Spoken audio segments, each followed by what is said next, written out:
Hi, Devon here. This is just a reminder that owing to the increasing cost of living and general misery of being alive in the UK right now, from the start of next month, our bonus episodes will be being posted on the free feed as well until either the spring solstice or the collapse of the British state, whichever one of those comes earlier.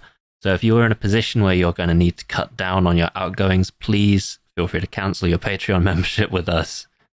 If you do have some money to spare, there are a number of links to charities in the description.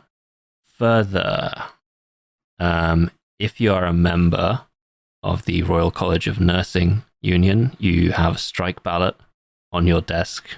Please respond to that. Additionally, Public and Communications Service Union members are also being balloted for strikes right now. Please get those in if you have them. All right.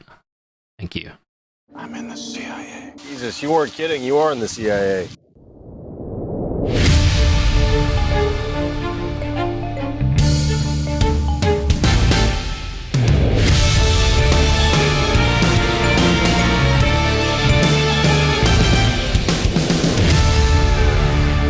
Hello and welcome to another episode of Kill James Bond. I'm Alice Caldwell-Kelly. I'm joined, as ever, by my friends Abigail Thorne and Devon. Hello. How you doing?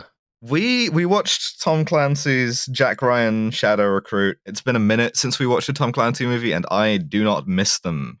This was better than I thought it was going to be. It's kind of weirdly halfway between James Bond and Jason Bourne. See, that's what I thought. I watched this, I was like, this isn't a Jack Ryan movie for the first part.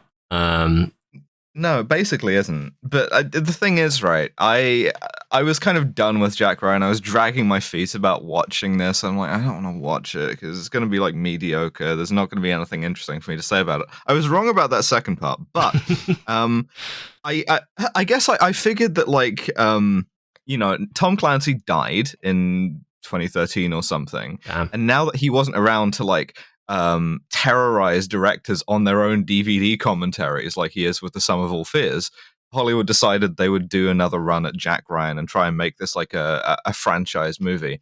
And I pray God they never make another one of these with this cast, because it's bad. It's really bad. It's not great. It's not great. It's not that bad. I have some thoughts about this, but we begin with literally Jason Bourne's music. You know the yeah, familiar. Essentially what you want to do is you want to take like one in every 5 notes out of that, and then that's Jack Ryan music. That's right. This is like serial numbers filed off stuff. Yeah.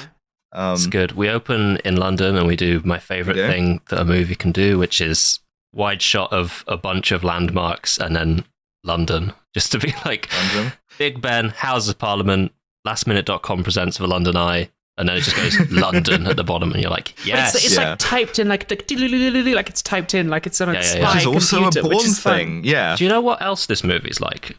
I want to put this up here. What else? It's somewhat James Bond. It's somewhat Bourne. It's also quite heavily Alex Rider Stormbreaker. You're right. It is the fish out of water stuff. That's what I found it to be. Because they really play into one of Jack Ryan's character's biggest conceits, which is I'm an analyst. I'm a field guy. I'm not a field guy. I'm a desk guy. But somehow, due to like a combination of circumstances, I've been forced into doing the field stuff. So they really lean into that. But we begin with Chris Pine, America's most 40-year-old college student. And you can tell he's a college student because he has a JanSport. Yeah, and you can tell that this is a flashback because he's lying down on a bench, and you can't do that anywhere in London anymore.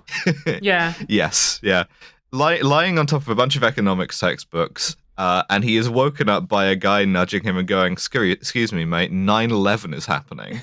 Fantastic. Yeah, he senses a disturbance in the force and wakes up to find that, oh God, 9/11 has happened. It's really the funniest conceivable way to start a movie is your main character sees 9/11 happen. He wakes up. It's the joke answer for how we would start Asylum. Absolutely. He wakes up, he goes for a walk through the historic Cambridge district of London, where everybody is reacting to the news that 9/11 has happened, sees that 9/11 has happened, and some random guy we never see again comes up to him, puts a hand on his shoulder and goes, "You're American, aren't you? Sorry, mate." Great. It's nice. Perfect. Yeah. It's nice. No notes, yeah. But because 9/11 has happened, this has like radicalized him in the good ? Way, and he immediately joins the U.S. Marines as an officer. And we cut from 2001 September London to 2003, where he is in Afghanistan, which is, first of all, seems fast to me to have like a year and change to be a Marine officer. They got to teach you how to like eat the crayon with a knife and fork. It takes a long time, right? But anyway. What he does... He dropped out of school to go dropped join out of the the Marines. LSE to join the US Marines. Out of the LSE.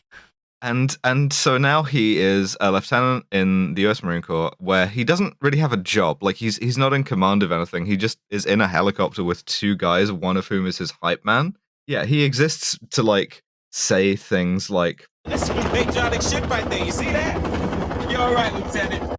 Yeah. He's like, I'm a friend to the men. Yes, he's a friend to the men, and the men are all telling him about how smart and patriotic he is. It's how I envisioned being a junior officer. They make it really obvious as well that he could have been like a desk guy, but he chose to be in the helicopter. Like, they're looking directly at the camera. Yeah, I think one of the guys even says, like, why aren't you behind a desk? And he goes, oh, I said I wanted to serve, and I'm going to serve. Damn it. Yeah. Yeah. We also see that he's written a bunch of, like, reports, like intelligence reports that just people ignore, nobody reads them. And then he's, like, helping one of these movies. He's helping one of his men do their harness up when they get shot down, and his back is broken. The thing is, right, an RPG is a device made in the Soviet Union that fires a bunch of really fast Bourne-style cinematic cuts at you. Yeah. And so the helicopter gets hit by an RPG, and this really fucks with the cinematography. This movie makes a lot of choices cinematography-wise that are baffling, completely unexplainable, but I do love every one of them, and I will highlight them as they come past. The editing in the action scenes is not quite as good as the editing in the talkie scenes. So we get what for me is, I think, the bit that the movie does best, which is he is horrifically injured in his back. We get him going through the like various casualty clearing stations and field hospitals and so forth, and it's nicely horrific. They've gotten really good at doing trauma makeup. It's my man looks messed up. Like he is. Dude is fucked up looking. He looks like the mummy before he got Imhotep's face. He's fucked up. Yeah, it is nicely horrific. I don't know if this is accurate or not, but like one thing that surprised me is they don't seem to do any like pain control at all. They're like, hey, we're going to turn you over and this is going to hurt a lot, instead of like slamming a bunch of morphine into him. I don't know, but anyway, it's effective is the thing. Yeah. And we hear that he has like carried his two dudes out of the helicopter wreckage. Not the pilot though. Fuck that guy. Yeah, pilot, co-pilot, both dead. If they had any door gunners, dead. Those two guys, though, because they were telling him how smart he was, he has rescued them. Not in the film again, but... No. I do like that we don't see this. I feel like though any way that you had actually made it explicit by filming it would have been like, the worst for it. Yeah, definitely. Yeah, for sure. I like it better unspoken. But so he gets his back fucked up and he goes to Walter Reed Army Medical Center, which is weird for a Marine. You'd think it would be Bethesda, but he goes there and it looks... This is still supposed to be 2003 and it looks like some Star Trek shit, which it might be now, but... Like, there's glass all over the gaff. It's like an adult playpen in the middle with like a bunch of soft shapes that everyone's walking around with. Yeah, for sure. And at this point... We get someone I love to see. My notes say a wooga? Keira Knightley rolls into this fucking movie and I stand up. I'll be honest, I don't like her in this movie. I don't like the direction, I don't like the way that she's chosen to play the character, but she is Kathy Ryan, soon to be Kathy Mueller at this point. Well, the thing about Keira Knightley is that she is really very good at playing a sort of Regency era British woman. Mm-hmm. That's not a ton of anything else. No. But she's fucking good at that, though. Yeah, it's kind of odd to see this like Regency era British woman just with an American accent, because I'm like, there's just something about this is like slightly off. But I mean, it's not the best American accent, and also this is something I'll get into later. She's played and written, I think, as kind of a bit of a manic pixie dream girl. Yes. One thing that you notice, and you can't stop noticing it, is that she does too much with her lips. like she's acting predominantly with her lips in this movie. Like she bites her lips, she like moves them around a bit anytime she needs to like emote, and it's really distracting and To be annoying. fair, I'd like to do some acting with Keira Knightley's lips as well, but Oh my Also, god, not the character in the movie with the worst accent that does the most lip shit. So that's that's true. That is That's true. so that's probably why I didn't pick up on that, is that she's very much overshadowed by. I don't like that they make Kathy his doctor, because Yeah. that's yeah, it's like, a bit fucking as- cliche. as they acknowledge in the movie and then immediately move past, it's kind of bad boundaries to date a patient, or even really sometimes a former patient. But she teaches him how to do PT by like being Keira Knightley at him, Yeah, basically. being like, Yeah. you can do this and also not get addicted to Percocet because I'm gonna Because like, move my lips use at your you. willpower. That's Yeah, exactly. Don't become a drug addict. Just say no. As he is struggling to get himself back up on his crutch, he sees a guy who has lost his lower leg, and this like inspires him to be like, my own sort of like vertebrae that has been reduced to the consistency of apple crumble. That's nothing. Mhm.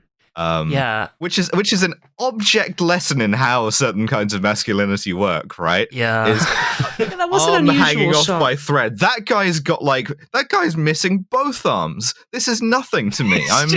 Just genuinely to be like, yeah, I have an absolutely life-threatening, like life-changing injury, but that guy does have it slightly worse, so I should shut the fuck up and just recover. And he does, which is nice. Just sort of puts himself back together, no sweat. We also have to see shot from behind at this point, having a sort of shadowy conversation with his doctor, Kevin Costner as White James Earl Jones. Kevin Costner as America. as Yes. America brackets James Earl Jones brackets White. Now, Kevin Costner's deal is, yeah. and his other deal is telling everybody that he's in the CIA. Yeah, Kevin Costner immediately winning the Brian Cox Memorial Award for Intelligence. It's actually on his like ribbons when he's in naval Yeah. uniform. Yeah. And so he corners Ryan pretty quickly once he's like learned to willpower himself better, and tells him, hey, you can still serve your country even with your fucked up spine by joining the CIA. I kind of like the joke that he tells everyone that he's in the CIA. Yeah, I think it's kind funny. of like it too. It's funny because the line on the script would, like, Ryan says, "How do you know all this stuff about me?" And the line on the script is just, "I'm in the CIA." And you could play that a million different ways. And I just thought it was an interesting decision by Kevin Costner to play it as a joke. Like, he just does it in a stage whisper, kind of like Yeah, a it's waggly really good. eyebrows moment. It's just like, It's like, I'm in the kind of bloody fun decision. CIA. And they're like, woo. It's a fun decision to play it that way. Yeah, absolutely. And so what a smarter movie would have done at this point, this movie only does implicitly, which it plays these as twin seductions, right? Ryan is getting better. He is trying to seduce Kathy, and the CIA is trying to seduce him. And that's never explicit, and I think Kevin because Costner comes and wiggles his lips a lot. viewers are Wears morons, a you have to corset. tell them. Yeah, manic pixie dream Costner. I'm not a fan of Manic Pixie Dream Costner. This is a very weird set of scenes. My only note on this is the phrase "Eye Doctor Pussy got me running laps in the rain," which is a thing that he does. Does do that. But so as he's running laps in the rain, thinking about Keira Knightley and her weird lips, Kevin Costner stops him and is like, "I'm in the CIA." Jesus, you weren't kidding. You are in the CIA. I'm always being job. told this. And Jesus. here we get some politics because so the movie is aware that people might not like the CIA. What? And here's This how ideology. it handles this fucking idea. People don't like you guys very much these days. Waterboarding, rendition. Not my unit. Oh, okay. And then Not he my clarifies unit. And that's afterwards. genuinely, yeah. They're like, what unit's your unit? He's like, we're the ones that stop us getting hit again. And I'm like, no, that was the one that was doing the waterboarding. No. Wasn't the fucking accounts department doing You that? don't get to fucking be like, that was someone else, although it was me. I did it. Kevin Costner is in the CIA's anti-9/11 unit. They all Bad took job, mate. the second week of September off It's a real shame. for the first time. They weren't around to prevent 9/11, and then 9/11 happened. But they are back, and they're Somebody willing to leant on the prevent. button in the office, the accident that said "cause 9/11," and they're like, "Oh no!" They flipped the big switch from 9/11 from off to on. We're like, oh fuck. Well, the thing is, that switch has a secret third setting, which is 9/11-2, and Kevin Costner's job is to make sure it never gets set to that. Perpetual 9/11. They're in the anti-9/11-2 unit. Has nothing to do with the torture unit or the rendition unit. Those weren't his units. And he says, like, because Ryan identifies that correctly as a bullshit excuse. He says, you can do better. And what he says is, I do, and so do my team every day, which is such a fucking lib thing to be So like lib. the internal resistance of the CIA to the torture CIA, program. welcome to the resistance. Yes, Legit. genuinely yes. Unbelievable. Just Every day that I don't torture someone is a day that I'm making the CIA a better place. I'm fucked. Unfortunately, Tortures George is massively running up the average. Woke Yeah. CIA And, like, agent. I can't do anything to stop him, but I am shaking my head, so like everyone knows I disagree with it. And this is like asked and answered. Ryan's like, okay. That's the end of the scene. That's the end of that. I thought a cleverer film would have done something with this idea that, like, Jack Ryan joins the Marines out of a sense of patriotism and he is hurt, and then he joins the CIA, kind of like falling for the propaganda again. I thought we were going to go somewhere with this, but we No, kind of don't really. no, like this. Arguably, like, the film's villain sort of engages with it, but only obliquely. we go Yeah. from this scene of like, I'm in the CIA, but I'm in the nice CIA, to Ryan going, okay, and then we get the title card. It just flat cuts to Jack Ryan, Shadow Recruit. Yeah, so Kevin Costner has quite an interesting plan, actually. So he does say, look, you're not going to be out there doing torturing and stuff. What we want you to do is we're going to pay for you to go back to the LSE, finish your PhD in economics, and then we are going to send you into Wall Street to be a kind of finance banker guy. Nobody's going to know that secretly you're actually working for the CIA, and your job is to uncover people who are funding terrorism. It's like We're gonna have financial you intelligence. start a podcast. I really like this. I wrote down this is a fun premise. Like I was Yeah, I thought it genuinely was a quite- great premise. I was like, oh, cool, Yeah. looking forward to this. Yeah, any kind of like quasi-normal job that's actually the CIA, great. 3 Days of the Condor, also great. Podcasting. But so, yeah, so he works in the the Give Me Good Numbers Jimmy office of a large investment firm, where he walks around. He meets his colleague who has a motorcycle because he's trying to impress a girl, and his colleague is kind of dorky, and he like helps him out. He like sets him up with this girl. Also, at one point, he sits next to a whiteboard that just has the word trans written on it 1,000,000 times, which I go off. Okay. Yeah, me too. Yeah. This is an audio medium, so you can't see that, but it's just right behind me. It's trans everywhere, all over the whiteboard. Yeah. But so we see that he is like chasing down some suspicious transactions in a Russian bank. At the same time, the UN is voting on some intrigue. And we get a weird scene where there's like a US diplomat talking to a Russian diplomat, and they both look exactly alike. Yeah, that's slightly weird. The moment it was like the first guy walked in and started doing a bad Russian accent, I was like, oh, okay, all right, this is the movie. Perfect. Oh, we'll talk about it'll some be bad Russia, Russian accents. okay. But yeah, Russian Guyevich is like, we regard this as act of economic war.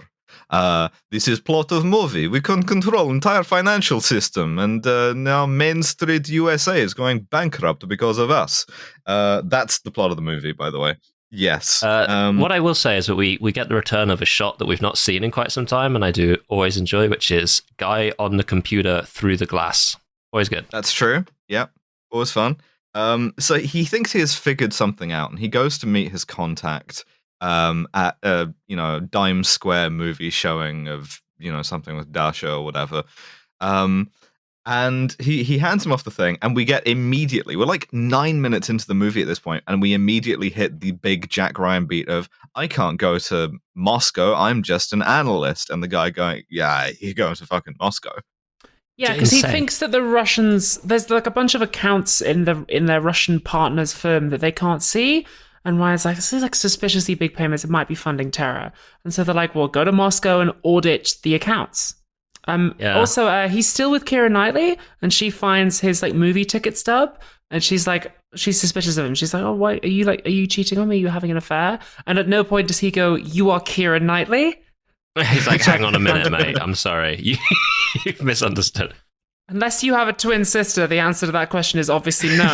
Like, Yeah, she's just out doing manic pixie dream eye doctor shit, and she finds this like the ticket stub. Also, and neither stuff. of them have aged in the 10 years that are supposed to have happened. Yeah. Also, it's shot weirdly flatly. Like they have an argument about this, and it's like the worst argument between a couple I've seen not starring Harry Styles in the last like 30 years of movies. That's true. It is truly he's like weird how there's 8 mustards in the fridge and none of them go with my sandwich. Yeah, it's really weirdly laid out as well. It's just shot reverse shot over and over, and you're like, what?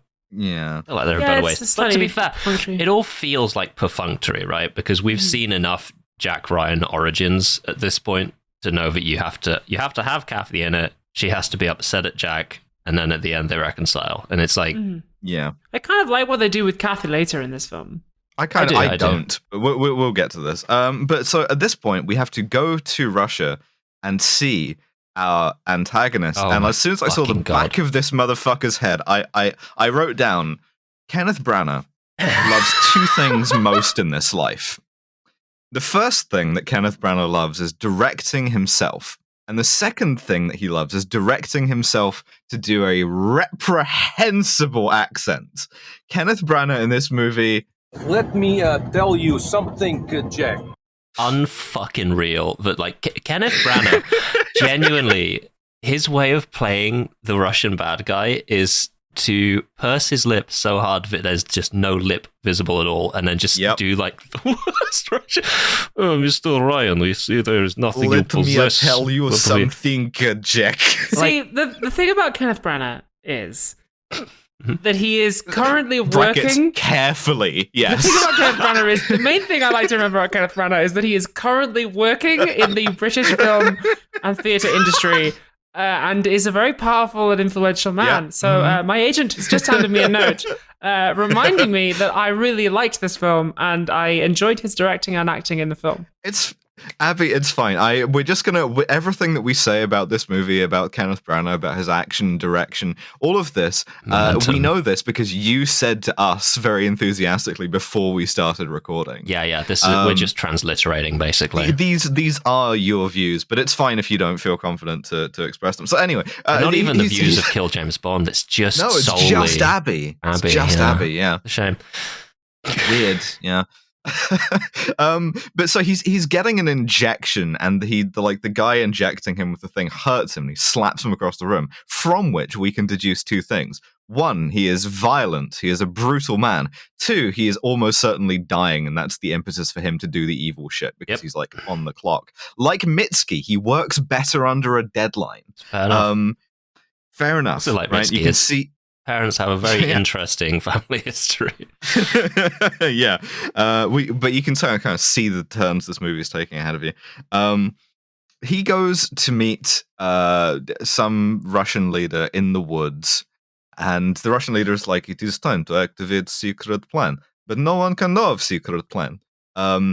What I like is the idea that the Kremlin, essentially the guy just goes, the President Putin has always been very concerned of the appearance of financial impropriety, which is not the case. There is something quite interesting or quite clever about this scene is that, so your bad guys are Russian, right? But Kenneth Branagh, fun fact about Kenneth Branagh, born in Belfast, it's just a little Branagh fact. Kenneth Branagh doesn't speak Russian. Yeah, he still has the accent, too. Let me tell you something, Jack. Kenneth Branagh doesn't speak fluent Russian, so something quite clever they do in this scene is they shoot them from behind a few trees. So occasionally the actors are passing behind the trees. They shoot them from quite far away. It's a full body shot, so you can't see their lips moving. And Kenneth Branagh has almost no lines in this scene. It's just yes, minister, no minister. And you cast an actor who can actually speak fluent Russian as the guy who's doing the majority of the talking. And they do that a lot in this film. Is that whenever the main characters or the English or British actors who don't speak Russian have to speak, they shoot them from behind. It's just a quite clever way of disguising the fact that they don't speak Russian. I enjoy it. It's well done. It has robbed me of my favorite Tom Clancy bit, which is they zoom in on a guy's mouth and he's speaking, and then they say a word that's the same, and then you know that they've switched from Russian to English. It was really good in Hunt for Red October, and it's just getting worse and worse. We also do this thing because we're in Russia, so we get again establishing shot of red square. It says Russia. And again, you're like, yes, I know what Red Square. I know where Red Square is, man.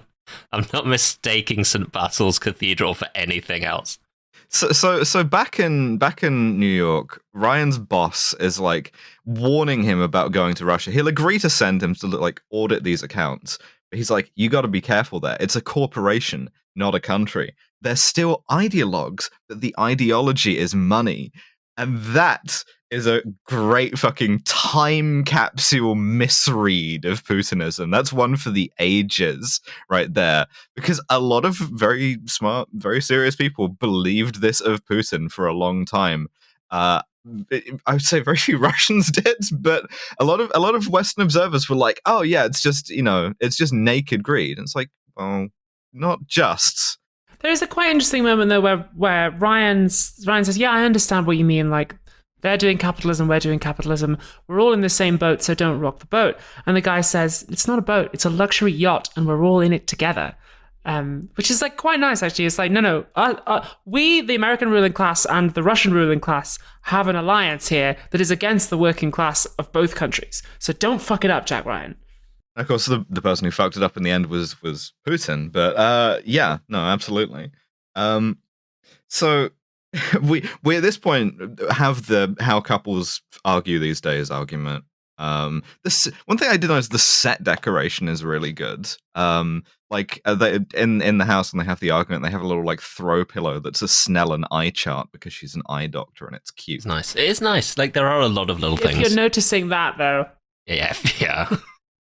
Yeah, while the drama's happening, I'm just looking at the background of a scene and be like, oh, it's a good paintings they've got in the background, yeah. Yeah, absolutely.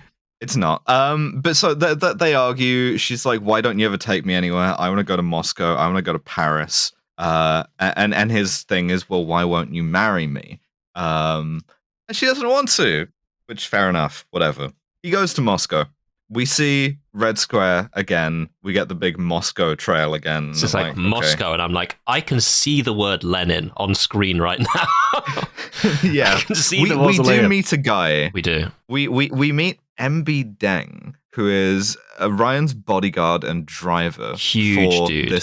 For the Sharaven Group, Kenneth Branagh's company, the one that we see that he is investigating. Huge Ugandan dude who is going to bodyguard him. Could be an interesting character. Is played well, yeah, and interestingly, I like him, except for this one thing that I think is direction where he ends every line by doing a little chuckle. It's sort of like someone has come in and been like, "No, give me like Ugandan Odd Job." And so, God, you're right. Oh fuck! Every line he does, and again, it's one of those things. Once you notice it, you can't unring the bell. Everything he says is like, "Oh, great view of Moscow." Oh God, you're right. Oh man, that's disgraceful to me. That's his laugh that he does when he's thinking about betraying you in a minute. Mm-hmm. And he does. And yeah, he does, because Ryan's like, "Oh well, this is a cool hotel room," and he's like, "Oh, you should check out the view." And then the second he does, he tries to kill him with a pistol with a suppressor on it. The silence gun. Which the thing about the silencer is that it makes the gun silent, which is why it's called that. Yeah. What it does is it makes a pistol make a kind of like pew noise. Oh, we're all familiar with the noise. We've all played a first-person shooter. It goes, and you're like, oh. Yeah. And so he and Ryan fight in this hotel room. There are lots of like silenced gunshots going on. Outside, there is a maid working with a vacuum cleaner, and so like. This is a plot point in the movie, is how quiet this is, that she turns off the vacuum cleaner for a second and she can't hear anything. Not really, how they work. Really not it's great. not soundproof door, maybe? I don't know. It didn't bother me. How do they work? Well, I mean, okay, so what a suppressor, not a silencer, what a suppressor does is it makes a gunshot quieter. However, it's still a very loud sound because that's what a gunshot is. Like there are things you can do. There's like other things you can manipulate, but by and large, what you're talking about is reducing the ability to determine that something is a gunshot, but not that it's a loud noise, or where it is. But so they fight. They get into the bathroom from Casino Royale because every spy's first kill has to be in the bathroom. Yeah, from the thing Casino about Royale. being a spy is you just get really nice hotel rooms. Yeah, fucking That's lovely. It is a hotel nice rooms. room. Yeah. It is really This a is nice room. such a nice hotel. I want to know where this hotel is. Remember how bad Sean Connery's hotel room was in like fucking From Russia with Love? Oh my god, Oh, yeah. ridiculous! Yeah, the standards of living for spies have like gone up It was in like a fucking vastly. Premier Inn He's on got- that one. He's got like 3 perfect chocolates on a plate on his pillow. Not just 1, 3. They're not even wrapped. I mean, delightful. I would love to see 2 spies having a fight to the death in the bathroom of a Premier Inn. That would be really good, wouldn't it? But you couldn't get a fucking camera in there. You couldn't get 2 dudes in a fucking bathroom of a Premier Inn. Never mind 2 dudes in a camera crew. Yeah. So Ryan is like smaller than Deng. He's like injured because of his back. They're fighting, and like to gain the upper hand, what he does is he gets the gun and he fires it next to both of their ears in a way that does not deafen him but does deafen the other guy. Yep. I'm circling back again to what volume is this supposed to be, right? If it deafens you if it's right next to you, but you can't hear it from another room. All right, let me put this to you. Hang on. I'm still thinking about it. Let me put this to you. Not a Jack Ryan fight in a Premier Inn, but a Jackie Chan one. Isn't that basically The Foreigner? I think Jackie Chan could. Oh fuck, he does. Yeah, but it's less. It's not as choreographed as his earlier work. I think a Jackie That's true. Chan He's fight not doing in a like Premier Inn. he's not doing Travelodge bits. Yeah, I get you. He's not using the like weird sort of bonus sheet they give you to like grab a guy's arms or whatever. He's not like blinding a guy by like getting a lot of like hand soap and just going on his face. The thing about having your shower and toilet in the same like floor space is that it's very convenient to clean up the blood after you bash someone's head off the toilet. This movie is so good that we're now imagining better movies. That's how you know good it's it is good. at holding your attention. Thank you very much to director Kenneth Branagh for this great film. So he drowns Dang in the bathtub, which I thought was quite creative. Make you work for it, did he? Well, never mind. The second one is Considerably, yeah. Second one is second one. considerably. This guy's too big to Sorry, be I'll the give you first the kill. accent drop again. Let me tell you something, Jack. Just one of just one of the accents of all time. Yes. So he flees the room having killed the guy. He's like shaking. Chris Pine does guy in shock very well. He does this really well. And he calls the same operator from 3 Days of the Condor, and they rip off This is the 3 Panic Days of the Officer. Condor.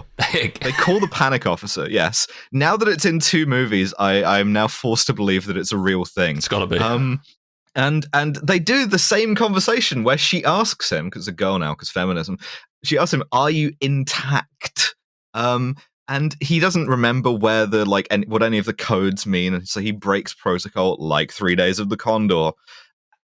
And she like breaks protocol too. She's like, "Well, this is where you have to go. You're a Marine. You'll get through this." And I'm like, okay, but if that kind of like niceness and support helps, why wouldn't you just do it to start with? Yeah, it's quite odd. Yeah. If you're calling for help, why shouldn't they fucking act like your mum in the first place? You know, like This is the CIA, you silly little sausage line. How can I help? Yeah. Babe? You ring them up and they're Yeah, like, "How are very you much. doing?" You're Yeah. like, Yeah. "Oh, you hang up." Do you need anything, bestie? so You they're like, ring okay, up just the fuck CIA around. Panic Officer. It's like, "Hey, babes, what's up? How you would doing?" would genuinely be This is more the helpful. checking in I on your think, blokes than- line. Can you just? Yeah, 100%. But so she tells him just hang around Moscow for a bit and then go to the location, Point Gamma, where you'll be met. And he sees. He says he your walks feelings are around Moscow. valid. Codename callback. Yeah. But so he walks around Moscow and he gets scared. He thinks a taxi is following There's him. a really nice touch, which is before he. I mean, I think a lesser film from a director who wasn't Kenneth Branagh would have just cut to him walking around Moscow. But before we do, he goes back to the hotel room and we see him look at the corpse and he's disturbed by it. I'm like, oh, that's actually quite a nice touch. Actually, we're sort of remembering the human cost here. Yeah, there are some like honestly pretty good shots in this one. Like there's a really good close-up shot of him looking at the chocolates have been put back on the bed, and like a really close-up shot of him handheld, so it's shaking a little bit. He gets startled by a phone ringing. It's like he sells it. It sells it really well. Properly going through it. So as he is going through it with this taxi potentially following him around, women being emotionally needy, be calling you, be texting you, be like, "Hey bestie, what's up?" God, I would hate to be called and texted all the time by Chex Notes Keira Knightley. This is my Diana Rigg moment, right?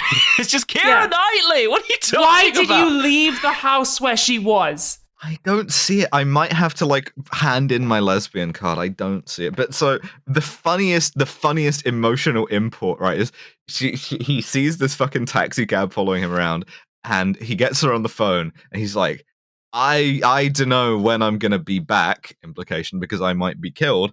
Don't lose faith in me.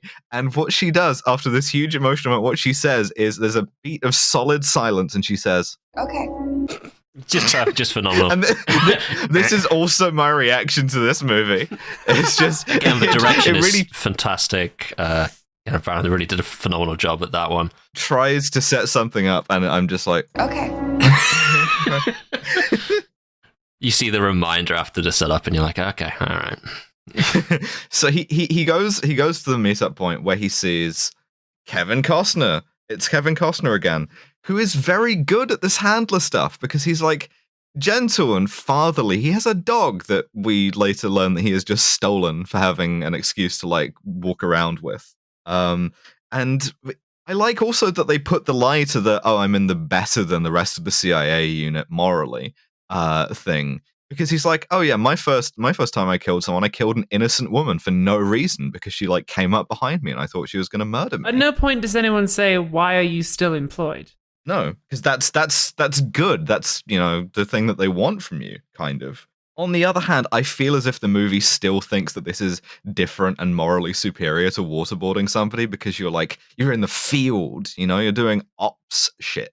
So at this point, one of my least favorite genres of conversations, which is smart guy being like, I'm stealing this from a tweet, I don't remember whose. They're hacking into a mainframe. Dumb guy, explain that to me in English, Poindexter. Smart guy, sir, they're fucking our pussies. I literally wrote down they're fucking our pussies at this point because this is a cultural. That tweet is a touchstone for me. It's a touchstone, yes. They're fucking our pussies, and the closer of that is action guy, cocksgun. Now you're talking my language. yeah. But the pussies that they're fucking is it's not like technical this time. It's financial. They fucked the financial pussy. I put my head in my hand. I didn't do the 20 minutes of how suppressors work, but this isn't how markets work. So Ryan, working off of nothing, has deduced. Vibes. Working off of classic bit of Jack accounts. Ryan deduction here, just vibes. No, he's worked this out based on accounts he can't see and Ugandan odd job trying to kill him. He has deduced the Russians are going to do 9/11 too. At the same time, yeah, they are. At the same time, they're gonna sell off all of their like treasury bill holdings, which are in the trillions, and thus crash the dollar. They'll recover, and they're gonna start the Great Depression too. And the reason why this isn't like the reason why they're gonna be fine. and it's going to be bad for the US is, and Ryan says this, we don't have their oil reserves. US is a... Have you heard of Texas? Have you heard of a man named Barack Hussein Obama? have you heard of like shale oil? Motherfucker, RuPaul has oil reserves.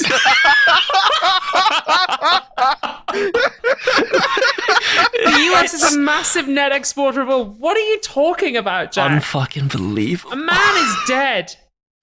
Also, like 9/11 didn't crash the dollar. Why would 9/11 after 9/11 they just suspended trading? It is later a key plot point that after they pull 9/11 they are going to suspend trading again. It's genuinely it's like one of the three worst things that have ever happened to America. Great Depression, Cold War, 9/11. There you go. It's all of these. That's the plot of Jack Ryan Shadow Recruit. Yeah. It's like, he even says it's going to cause a second Great Depression. It's like, oh shit. Like the stark warning here, right? Because like the plot, all Tom Clancy things are like, this is dangerously plausible. It almost never is. But the thing that is dangerously plausible this time is, we've made a mistake financializing our economy because now it's so tied up with Russia's that they can just detonate our economy at any time and not hurt themselves. Listen, I know hindsight is 2020, and I know that it's easy to make fun of this now. So I will. This is the dumbest shit I've ever heard. It doesn't work that way. We had it proven to us now that it doesn't work that way. Russia are perfectly capable of fucking their own economy. They're fucking their own pussies. Yeah, so in order to forestall the Russians fucking our pussies, Kevin Costner gives him a gun. And he's like... Well, this bit is quite clever because Jack Ryan says the fund transfers, the selling off of the dollars, you can't just like sit it down at a computer and do that like with a mobile banking app. You've got to pre-program that in. So if we can hack into Cherevin's mainframe and fuck his pussy... they'll be planning to sell off the dollars right after 9/11/2 happens. So all we have to do is figure out when he's planning to sell, and we'll have the approximate date and time of 9/11/2. Yeah, weirdly 9/11 again. Thought they'd go for the anniversary, I guess. It's not as good as 9/11. He hands him the gun. He's like, "You're operational now," which is like, he's already killed a guy in country on he was doing an operation. What do you, and then he leaves him with the abandoned dog, which is a nice shot. Doesn't have as much malice as I think the movie, like, I think it's more malicious than the movie intends. I thought the dog was going to come back, but never mind. No. Yeah, because the next shot is Jack Ryan walking up a staircase, and like the entire time he's being revealed as he walks up, I was like, come on. Yeah, I wanted the dog to be there. And he's just dropped the dog back off. But so at this point, we now have to get into another theme of this movie, which is the Russian Orthodox Church is spooky. Anytime we gotta talk about what the fuck was this scene about? It's the Russian equivalent of the Muezzin filling time, right? This is just like it genuinely. I'm going to talk about that later on. Genuinely is prejudiced against orthodoxy, which is an insane sentence to say, but it has found a new kind of bigotry, where every time a Russian character needs to do some plotting, they go to church. The choir is like doing some like church Slavonic kind of like in the background. And they like, there's candles, there's incense, there's all of this stuff. They're in front of like an iconostasis. Going like, it is time to destroy the West. I'm really glad you made that comparison to the Muezzin, actually, Devin, because that's something I was going to say, and a note that I've made later on, because this happens again later, is like, it feels like this film took a lot of the cinematic language of how films portray scary Muslims and just changed some of the set dressing. Yeah, you're for not sure. wrong at fucking all. It really does. This Kenneth Branagh's character could 100% have been an Arab being played by Mark Strong. Could have been. I'm not saying if that'd be a better movie or not, because hard to imagine. At this point, I don't know if it would be a better movie, but it is a movie we would watch. We briefly go a little bit James Bond here, because Jack Ryan goes to meet Cherevin in his like huge James Bond villain office, and they trade some fucking like Bond one-liners. Yeah, it's not very British, is it? Or very cricket, that kind of thing. It's Mickey Rourke bit in Stormbreaker where they're just chatting for the first time. It's the British bit in Doctor No. It's a classic scene. I don't know. I quite enjoy seeing it again. I have some thoughts. First of all, about him getting into the office, because Ryan spends most of his time in Moscow walking into lobbies. When he walks into the gaudy hotel lobby, I'm like, wow, that's a pretty good gaudy hotel lobby. When he walks into the office of the bank, I'm like, wow, that's a pretty good gaudy hotel lobby. And when he walks into Cherevin's office, I'm like, wow, that's a pretty good gaudy hotel lobby. It's like, yeah, like the sets are really good. There's such an insane security setup as well for Cherevin Industries for what is facially a brokerage. It's like they go through the security pods from the BBC TV series Spooks and also My Gym. I refuse to answer whether or not I imagine myself as an MI5 agent when I go jogging. I used to go to a gym that had these as well, actually. Do you think of yourself as an MI5 officer when you go jogging? I like tap myself in, and in my head I'm like. So we get possibly the least earned cultural moment here, which is Ryan sees a big portrait of Napoleon on the wall, and he goes, "Is that Napoleon?"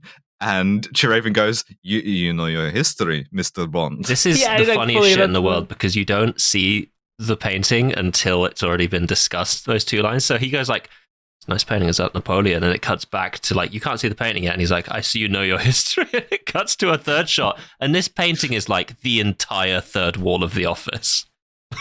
To be It's just honest, yes. it was kind of a gimme. He is wearing the Napoleon hat. Also, can we talk about how weird it is for this movie to make a Russian patriot idolize Napoleon? Mm. Napoleon, Russia. They didn't get on, as far as I'm aware. No, not very well. But I mean, I guess if you had gone like, "Is that Suvorov or whatever?" then the hogs would not have understood. Yeah, they do that with Kathy later. Yeah.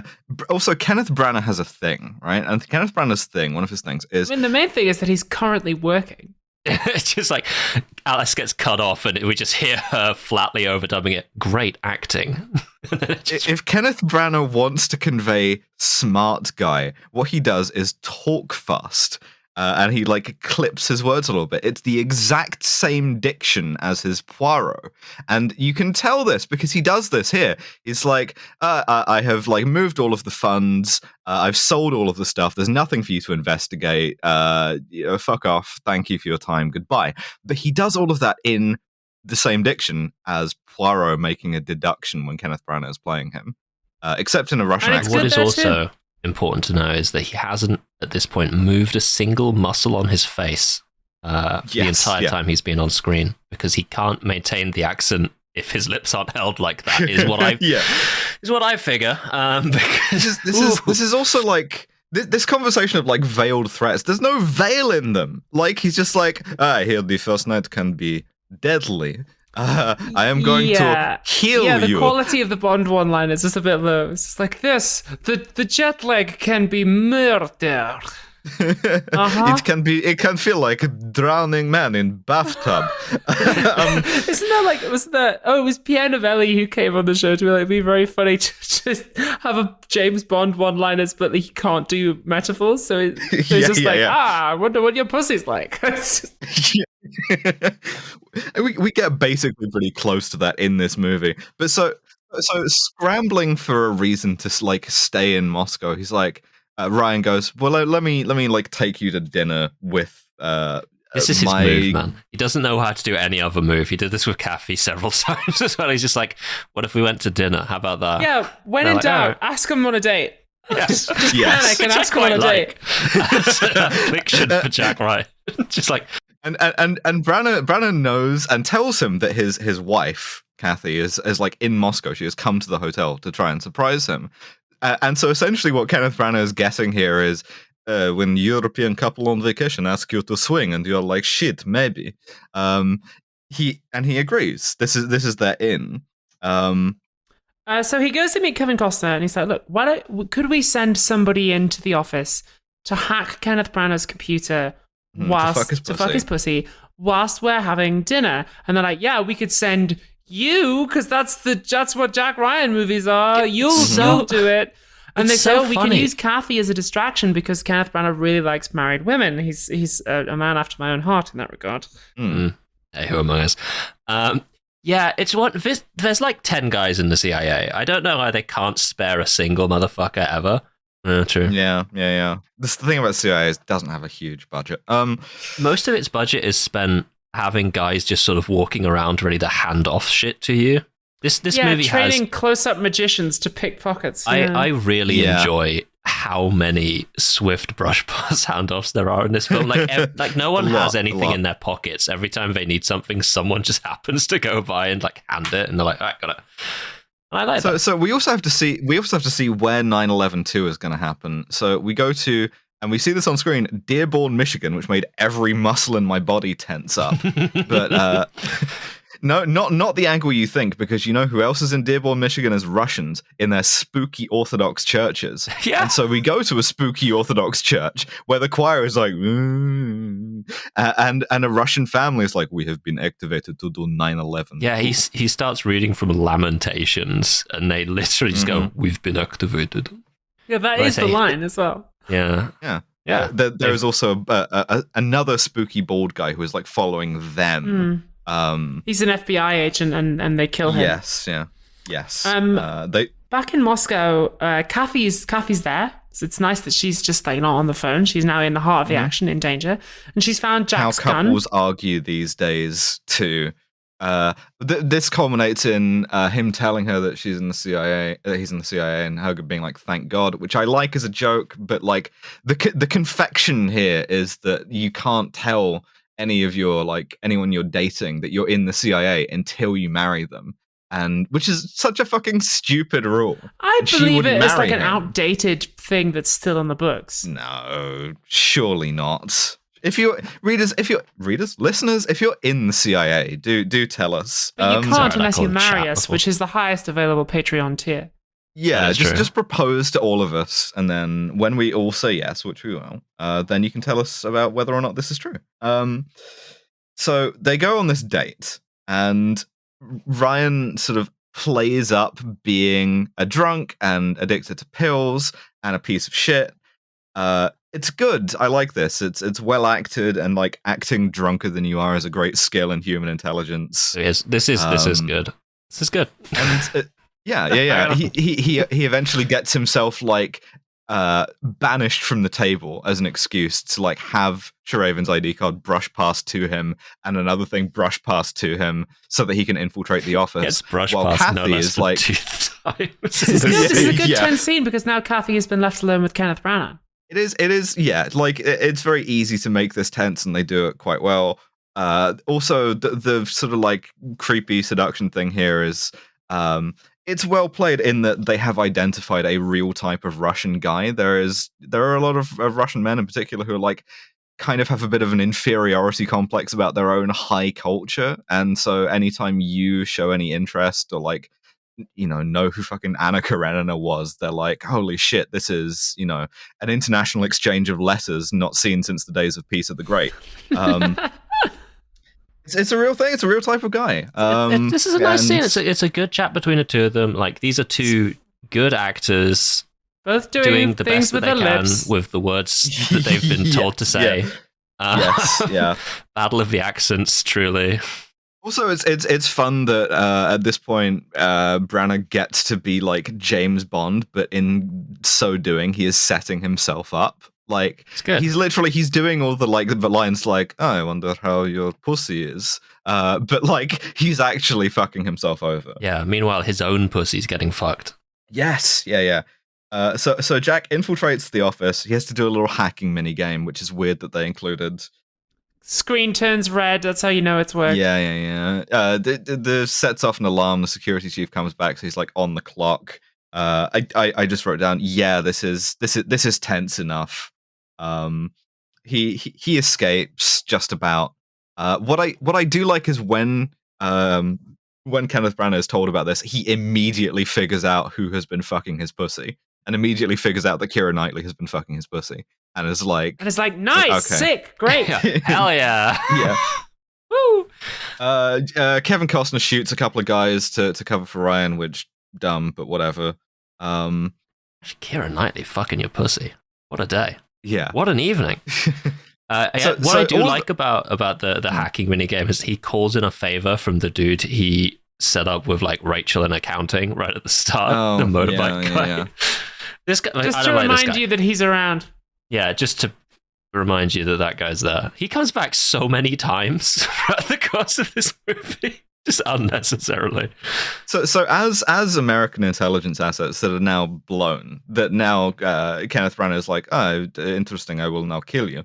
They leave, and they don't go to the US Embassy, which is what you should do. They go to a warehouse where they try to figure out when 9/11/2 is going to happen. And they all go to the same place, which is this warehouse. And of course, Kenneth Branagh's guys follow them there, break in, kidnap Keira Knightley because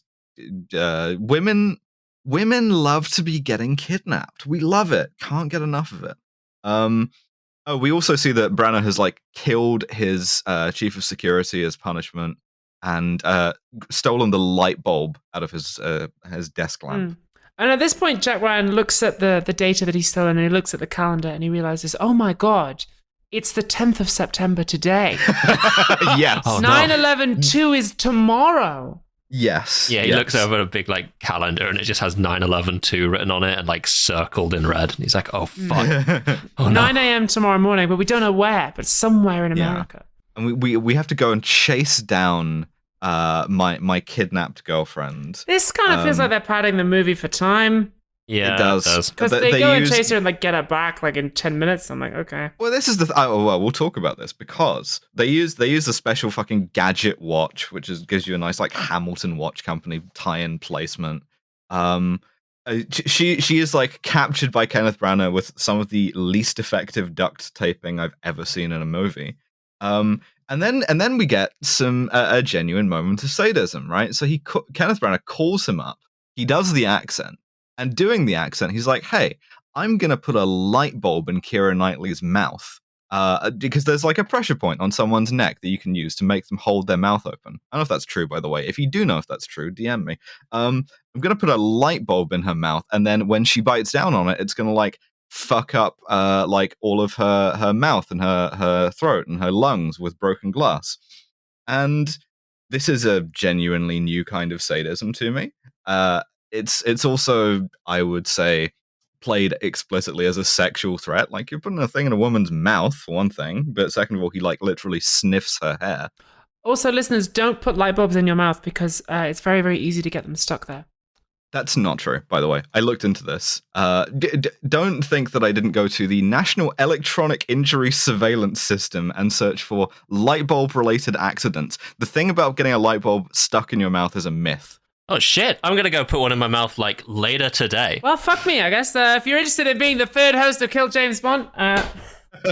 Also, I can't find any examples of anyone like biting on a light bulb like by force like this. However, a lot of like between 1 and 300 people a year in the US are apparently seen by hospitals for light bulb related injuries to the mouth. I can't find a single death. A lot of people who have like got lacerations to the inside of their mouth, no one's died. So this is perhaps not as effective as Kenneth Branagh is making it out to be. Still horrifying. It's like pitch perfect, like Brosnan era Bond villain. I think it's good. Yeah, but the thing is, right? I think that this gets to something that it makes me very uncomfortable in the same way that I've been uncomfortable about since we did The Foreigner and the torture scene in that, which was worse because it was nominally perpetrated by the good guys, right? Field expedient which is, as well. Yeah, exactly. I think that it is considerably sicker to use this kind of like sexualized torture threat in your movie as part of the like ostensible, we have to show how grim this world is or how determined this villain is, that this is how far he's willing to go. I think it's genuinely repulsive to use it in that conceit, you know? Yeah. I have some... I really don't like it, and it's like a feminist podcast. It's something that I'm not happy about us like glossing over. I want to talk about this because it's really uncomfortable. Well, the mark of how bad the villain is like his willingness to hurt women. Yeah. Yes. Yeah, absolutely. Or like, it's things like this, or like, I think sexual assault, like depictions of sexual assault in media to show you how bad the villain is, are always something that I find immensely distasteful. 100%, yeah. And it's like there are movies about sexual assault and about torture that like have their sympathies with the victims. This is not one of those things. This is one of those things where it is pornographic in a way that is deeper than any like actual pornography. It's the kind of same thing as Hostel. It's the same thing as a lot of horror movies where it's like, we're inviting you, the viewer, to experience this vicariously and get a little shiver from like how scary and how threatening and how gross this all is. And it makes me really fucking uncomfortable. Yeah, I suppose the idea that Keira Knightley might feel anything about, or the character rather, the idea that Kathy might feel anything about this incident or that it might have sort of lasting psychological impact on her is kind of never really addressed. No, Because she she's doesn't fine do a whole afterwards, lot yeah. after this point in the film. No. This is sort of what she's around for. And to be clear, not to say that there's no way to depict SA that is like effective in something. Like you can do that. It's just, I would say, quite difficult. I would say very, very difficult. It's also about the myths too. It also raises the question of like, what are you doing this for? What are you doing this in aid of, right? Like the great sort of artistic purpose that you're doing this for is in order to slightly enhance Jack Ryan shadow recruits. Yeah, like, true. Would this movie be a towering achievement of cinema with this? Would it be a towering achievement of cinema if you had like cut this? Yeah, Probably it's not. not exactly Salah, is it? It's not Citizen No. Kane, the fucking movie. It's And this is Jack Ryan. And when you think about it, like a lot of shit that's in perfectly mainstream movies now makes Sallow look tame. That's not an exaggeration. You can go back and watch it, and it is like it's ludicrous. It is funny now to watch it and be like, this is what was thought to be, beyond transgressive at the time, and is now middling. It's mid. So yeah, no, I think this speaks to the sort of increasing sadism and misogyny of our culture. Certainly. Fair enough. It also contributes to myths as well, because most women who have light bulbs put in our mouth, it's put there by someone who knows us. That is true. You're very, very unlikely to be kidnapped by an evil Russian. It's usually... Certainly by Kenneth Branagh. As far as I know, Kenneth Branagh has never kidnapped any women in real life, which means your odds of being kidnapped by him vanishingly low. And Really yet low. this movie suggests otherwise. By all accounts, he's a nice man. Yeah. This movie suggests that, I mean, to the point where the one named female character... That's that's not true. Kenneth Branagh also has a secretary called I want to say what's her Natalia. name? I want to say it starts with N. The finest misogyny of the 1950s. He also has a secretary. I want to say Natalia. Maybe. So Every Russian secretary is called Natalia. That was a gimme. That's that doesn't true. count. Ryan rescues his wife, but he leaves Kenneth Branagh alive. Are there any other women in this film? There's a CIA assistant agent who doesn't have an... Yeah, Gemma Chan's in the movie, but like very briefly, which is a massive waste of Gemma Chan. At this point, we now have to go to a plane where Ryan is going to do all of his analysis. And analysis is mostly a process where you yell at people, because that's when they make their best decisions. And he goes tap, bypass, so on and so forth. Yeah. Reddit, Who Facebook. exactly is fucking our pussies? Who is doing this? And they From what work position, out what angle, what duration? bizarre line, by the way. He took a cash advance of $6,000. Then he went black? And then that's huh? I don't know about that. The CIA's child identifier, which is weird that they just have on staff, is like, wait a identigraph. second. Sharaven's dead kid isn't really dead. He's been infiltrated into the United States to get revenge for the war in Afghanistan that the Soviets were in. And we then cut to this kid who is getting a van. He steals a van from work, and very briefly, a Kaufman star is born because he talks to a guy in the process of stealing this van, and this guy delivers the following lines. Hey, Al, where you been? You know some kind of shit. The FBI was crawling all over here yesterday looking for you.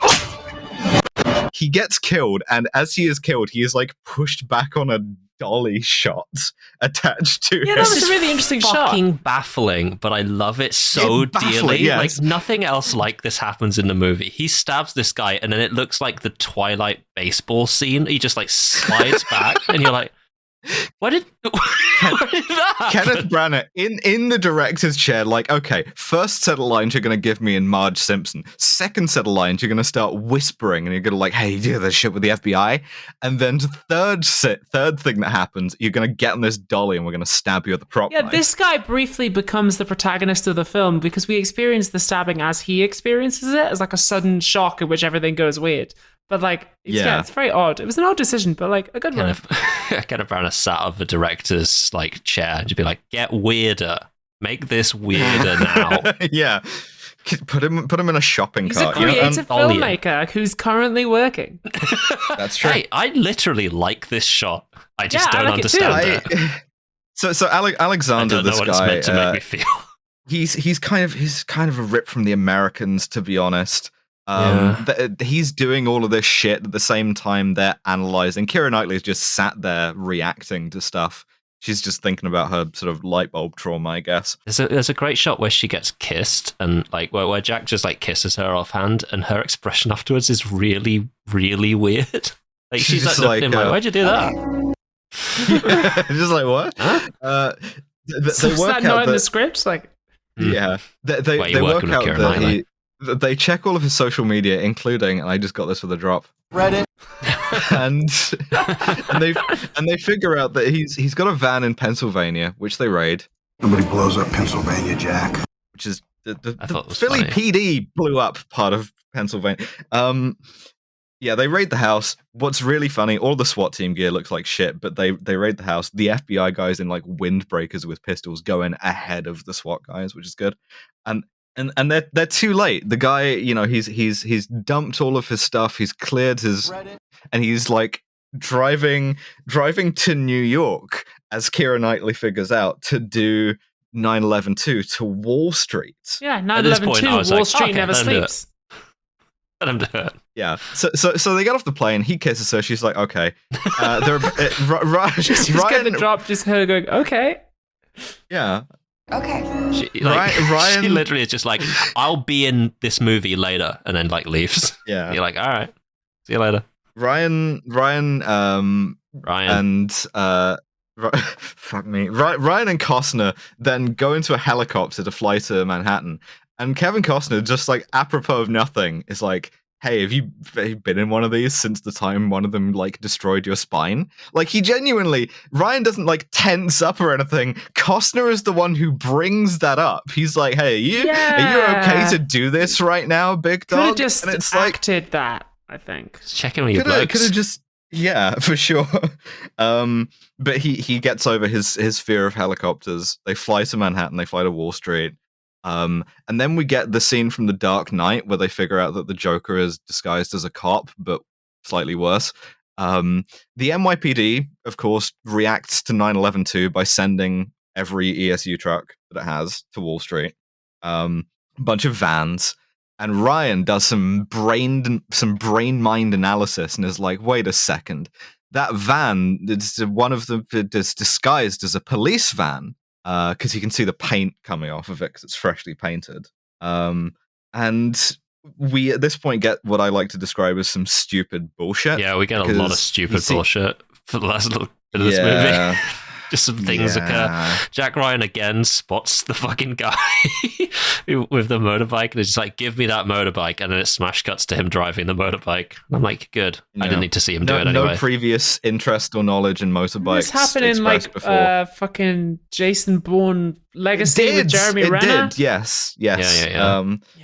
The whole time he's on the phone to Kevin Costner, like, he's playing us. It's like Napoleon at Waterloo, because Napoleon at Waterloo dug a big tunnel and put a bomb in an NYPD van. It's fucking our pussies, just like Napoleon did. Everyone at the time was like really confused. That's also why Napoleon lost at Waterloo. They were like, he spent a lot of money on that NYPD van. Just like Napoleon at Waterloo, it's fucked up and he's gonna lose. Like, yeah, the Guard Imperial getting like massacred at Quatre Bras, and then in the middle of it, there's one perfect Ford Econo line. Calling it Catford Branagh. How about that?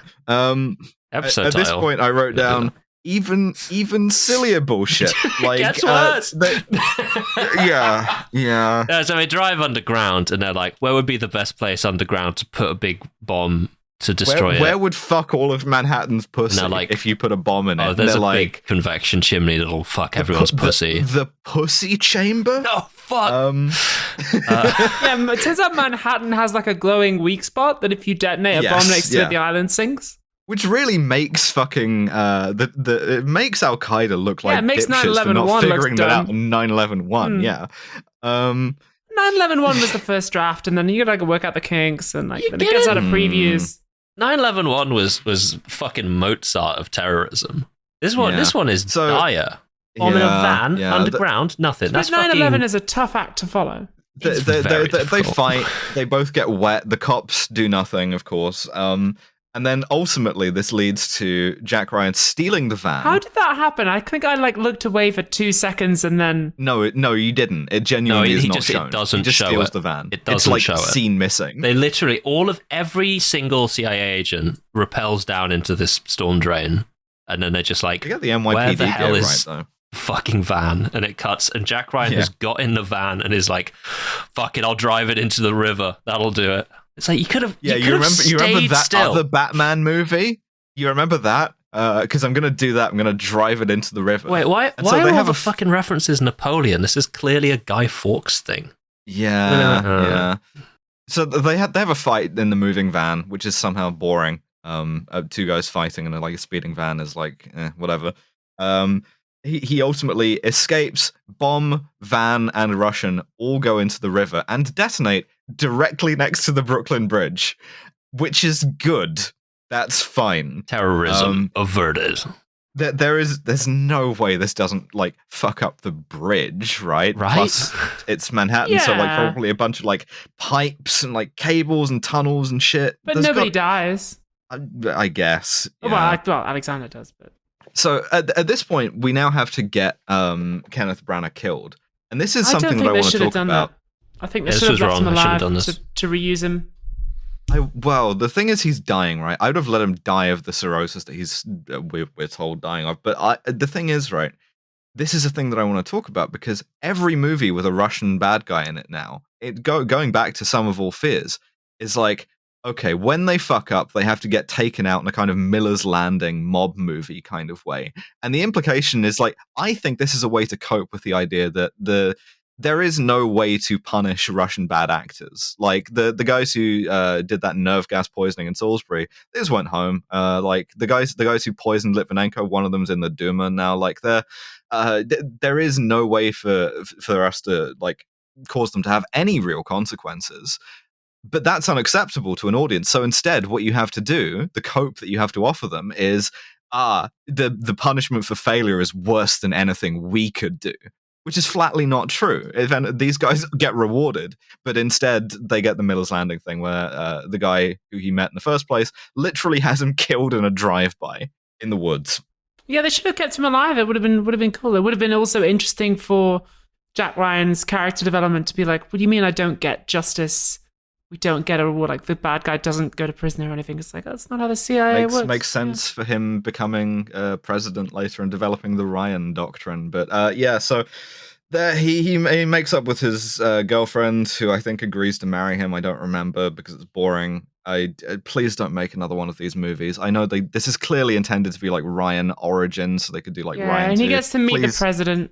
Chris Pine has said that they're not planning to do another one, which thank God.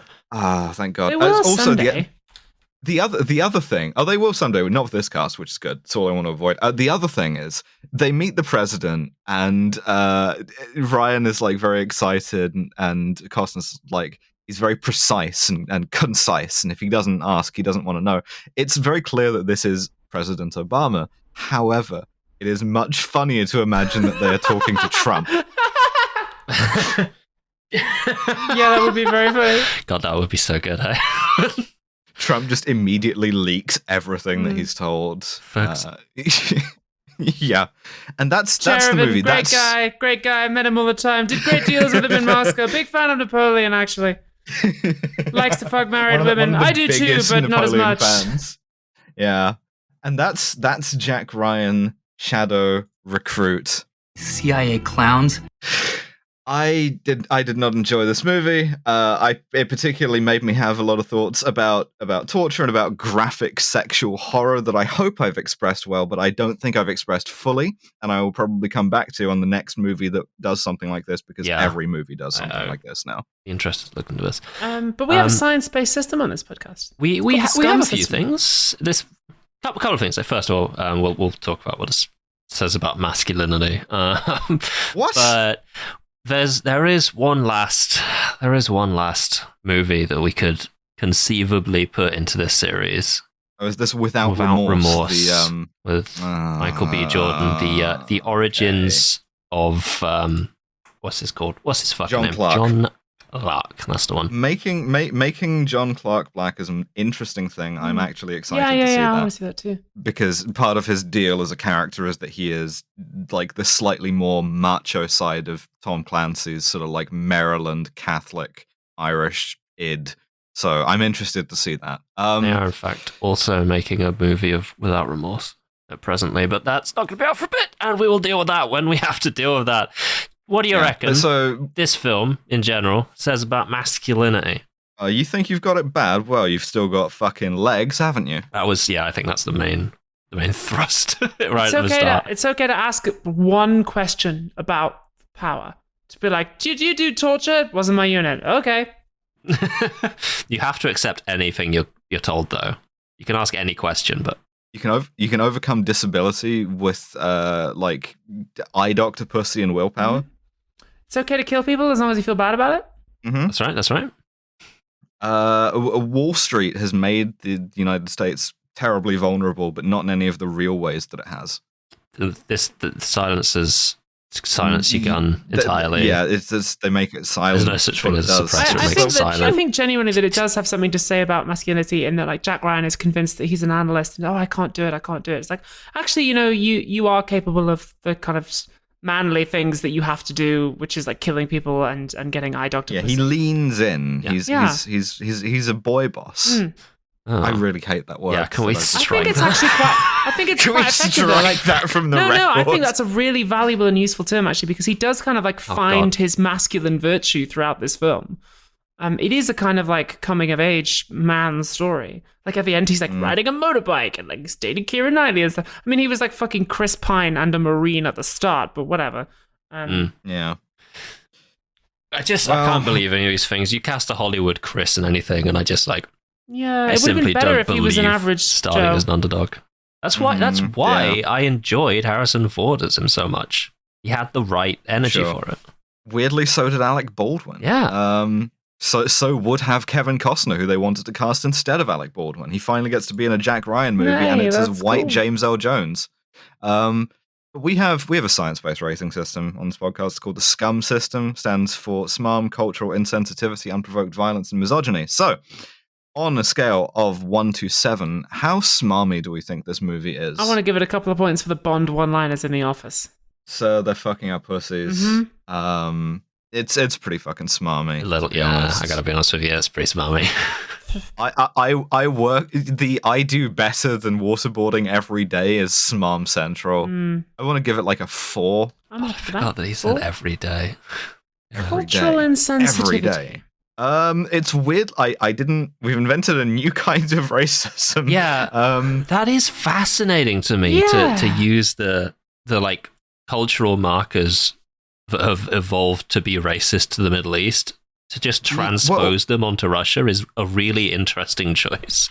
Side note: the soundtrack for this, the church Slavonic choir for this, the title of that on the soundtrack is "Faith of Our Fathers," which is again the kind of soundtrack title you would give to the sort of like Cod Muezzin stuff. And it's like, okay, every Russian is inherently tied to orthodoxy, and orthodoxy is a thing that you use to like conspire against the West. Yeah, it's bad. It's definitely it's grim. used as like a marker of like foreignness and untrustworthiness. If you want to see a movie that gives Russian orthodoxy a deserved kicking and also understands Putinism much better than this movie, I highly recommend the movie Leviathan. By the way, yeah, no, you're not wrong. Bonus feature at some point, maybe. Possibly. So how about a 3 or a 4? I would say a 3. Yeah, I would say so. Unprovoked violence. Unprovoked violence. Oh, it's violence is fine if you're sad about it. There isn't that much unprovoked violence at all. I would say there's essentially none, because they go out of their way to show the one like proper bit of violence they have him do as provoked. Yeah, for sure. I'd say it's pretty low. Yeah, it's. I mean, 1 if anything, 0 if it's possible. I think it might be a 0. Yeah. Okay, we'll go for 0. And misogyny. I am cracking my knuckles. What do you reckon? Yeah, so Keira Knightley in this is not playing a character. She exists women exist to be fucked, kidnapped, tortured, all of which is sort of much of a muchness in the texture of this script. So they're worried that you're cheating on them. Yeah, it's a point as well that like she never expresses any sort of opinions about the themes of the film, which are like, you know, like you arguably like patriotism and like serving your country and stuff. These are all things that are for men to do. Women exist to be fucked. It's like what is her fucking purpose in it? Like, what is her character's goal? She wants Jack Ryan. That's it. That's fully it. There is a female CIA agent who has one line and gets to do a brush pass, and that's it. So it's progressive in the sense that women can also do brush passes. Yeah, maybe we should invent some kind of like super Bechdel test where it's like, do your female characters have anything to say or contribute to the themes of the film? Yeah. In this case, and in this no. case, the answer is no. No, absolutely not. 6? I would say 6. Yeah. 6. That gives us a total score of. We can name that after ourselves. In fact, wouldn't that be nice? The KG Bechdel test. That gives us a total score of 13, which is the same as the sum of all fears. And yes, it's and like the same as Jason It's the same Bourne. movie. Yes, it's the same movie. These things are like pretty on the. It's only half of Clear and Present Danger, so whew. It's less problematic than A Queen's Ransom. It's got that going for it. I mean, especially now. Especially with the benefit of I look hindsight. back on some of the other Jack Ryan films that we've done, and I would say that this, with the possible exception of Sum of All Fears, which was a bit of a slog, this is maybe the least fun I've had. I mean, I look back on like Patriot Games, Clear and Present Danger, although it was like ridiculous. We had all that stuff about like drugs and like, that was fun. I had fun watching those. Air Force One was a laugh. This was just like, it's like a pretty serious film. Yeah, this is a drag, and it made me unhappy to watch. In particular, it made me think about The Foreigner again, which also made me unhappy to watch. Didn't have any sort of silly Irish accents in it, like fucking Patriot Games did. Yeah. Come on. Did have some silly accents though. Impossible to note here on the record who by, though. Yeah, could have been anybody. Could have been any of us. Yeah, that's right. So we our next mainline thing is going to be Without Remorse, right? And then after that, we're going to look very strongly into doing the Man from U.N.C.L.E. series. However, we also have bonus episodes, but because of a special announcement, because of everything being shit and expensive, we want the podcast to also not be expensive. We'd like it not to be shit. We can't always promise that. We try our best in regards to that one, but yes, we can make it not expensive. A program called The Winter of Content, whereby over the winter, while the cost of living is higher, while you're going to like use more energy, which is more expensive because the Russians are fucking our pussies financially, that you get the bonus episodes for free. You can still pay us for them if you want. We would like it very much if you do, because the Russians are fucking our pussies also. But if you just want access to the episodes, we will release them for free. So the next bonus episode is Abby's choice. Yeah, I mean, I knew that for the start, we wanted to kick off the Winter of Content was a very, very strong choice. A film that I'm sure will be very good. I've never seen it before. A landmark just a in great filmmaking. cinematic achievement. It's Agent Cody Banks 2, Destination London, which I've never seen. But the reason I chose it, listeners, is because it's very short. And I don't know if you're aware, but I am currently performing 8 theatre shows a week. And Sunday is the only day that I have off, although it's actually a day for recording this podcast and doing press interviews. So I chose a film that we can watch quickly. We not can just really have to think shit. about. We can crank that one out. No worry. Yeah, and then by the time it gets back around to me and I'm ready to psychologically devastate all three of us again, you won't be working as hard. So looking forward to that. Really pumped about that one. Also, listeners, if you don't have tickets to come and see The Prince, you should do that because it's good. Dev came to see it and they enjoyed it. I saw it very recently and it was an absolute fucking delight. I'll see it when it runs in New York. But in the meantime, thank you for listening. Subscribe to the Patreon if you want to, if you can afford to. If you don't, then check out some free episodes anyway. One thing I will say is if you have the money to spare, I'm going to link a few places you can throw the money that'll be more helpful to society than us in the description of this episode. But if you have spare money various after that, of food banks and stuff. Yeah. Yeah, like the website for the I'd like Civic to live Playhouse, on. where you can buy tickets for the Pritt. Oh my god. No, for real. I'm not putting that in.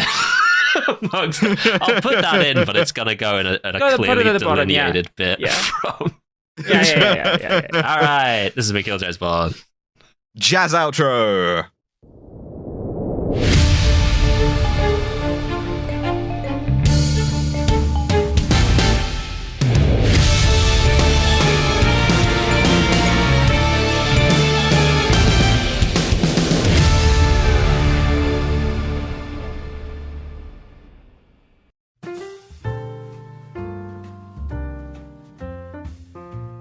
Thank you for listening to yet another episode of Kill James Bond. This has been Jack Ryan Shadow Recruit, a movie that seems like it was just sort of summoned up because they owned the IP and needed to do something to keep hold of it.